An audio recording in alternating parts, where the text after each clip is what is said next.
It is back to court today for the folks who want to see the Bernalillo County Treasurer get recalled. George Richmond and his attorney are trying to convince a judge that Manny Ortiz here should face a recall election later this year. They say Ortiz's bad investments have put the county in a major cash crunch. They were in court last week, but the Albuquerque Journal says that Judge Beatrice Brickhouse recused herself from the case and never really said why. Now Judge Alan Malott will take over. Well, another controversial shooting by Albuquerque police officer is about to cost you a bundle of money. We have learned the city has reached a proposed settlement with Jacob Michelin's estate. Officer Trey Economidi shot and killed Michelin after a traffic stop at San Pedro and Catherine back in 2011. The district attorney and APD's internal affairs called the shooting justified, but a federal lawsuit disagrees. Sources say the settlement is roughly $300,000, about how much it would cost the city to fight that suit in court. The money paid out in the settlement will go to a trust fund for Michelin's 6-year-old daughter. The incident drew national attention after reporters discovered at the time of the shooting, Officer Economidi had listed his job as, quote, human waste disposal on his Facebook page. We now know the state police officer who shot and killed a man near Moriarty last week also killed a man in Albuquerque last year. Last Tuesday, Officer Shane Todd, a SWAT team sniper, killed this man, Ernest Atterbury, after investigators say Atterbury fired at Torrance County Sheriff's deputies and a police helicopter. Investigators haven't said much else about that case. Now, last March, Officer Todd killed Kendall Carroll, who was wanted for hurting an APD officer. Carroll was holed up in an apartment firing at police. Investigators say when he went to the door with a gun in his hand, Officer Todd shot and killed him as well. Bernalillo County Sheriff Dan Houston is quite unhappy about the latest development in the ethics complaint against him. The County Ethics Board will hold a hearing later this month on a private citizen complaint that Houston used county workers and county property for his re-election campaign. He flatly denies that. And now he is upset with the board's decision to hold the hearing under new temporary rules. The way the rules were initially articulated, they were articulated in a manner that could lead you to believe that these temporary rules have been made specifically for me. And Sheriff Houston says he is ready to testify and prove he did nothing wrong. Well, vandals are taking a town here in New Mexico by storm. More than 20 reports of graffiti and vandalism in just a week in Artesia. And now the victims are stuck with the cleanup or they face a fine. The victims in this.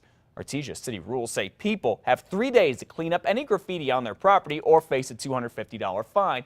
That even goes for folks who didn't cause the mess. What can you do? You either do that or pay the city and paint it again anyway. Artesia police say on average they only have 2 to 3 graffiti reports a week. They don't have any idea who's behind all of the recent graffiti. Well, folks in one town in New Mexico are frightened after a well-liked elderly woman was found dead in her home.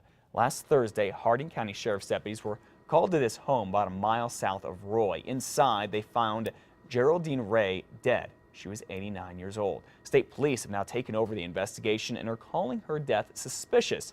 Harding County Undersheriff Raymond Gutierrez says a lot of people in town are telling him they are worried. Oh, it's devastating. I mean, it makes you want to run and hide for these other people, you know. You don't know what's going to happen next. Geraldine was a rancher and lived with her daughter. State police have not said what makes her death suspicious. Well, it could be 30 years before contamination from Kirtland Air Force Base reaches drinking water wells in Albuquerque. That is according to a draft report released by the Environmental Protection Agency yesterday in its response to a public records request that was filed by the watchdog group Citizen Action. Despite that report, investigators don't know when the spill could reach a smaller well that the VA hospital runs. The EPA report says the government should deal with the contamination sooner rather than later. Well, if you live north of Santa Fe, get ready for the lights to go out not once but twice this week as P&M does some work on its distribution system. The first outage is set for tomorrow from noon until 3. It'll affect 150 people north of Morales Road. Then there's another outage set for Friday from 9:30 to 10:30. It'll be in the El Dorado area, affecting about 125 people.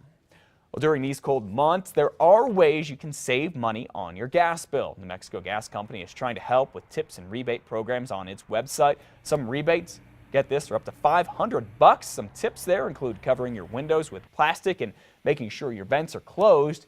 You want to find out about these tips and the rebates, head to our website, krqe.com, and click on KRQE links. Well, families here in New Mexico will soon be getting some help to put food on the table. This is coming from the federal government. The USDA is going to buy food for the Roadrunner Food Bank, which has been seeing significantly longer lines since food stamp benefits were cut in November. A representative of the USDA visited the food bank yesterday here, saying food banks here need more help than other states because of the poverty level. All of our food banks across the United States today are seeing more and more people who want food that are going hungry. Here in New Mexico, it's even worse. In total, food banks all across the U.S. will be getting more than $125 million in produce starting this spring. It's part of a program called the Emergency Food Assistance Program. If you're looking for a job, time to get up and get ready. A big job fair is going on today for retail, sales, and management jobs.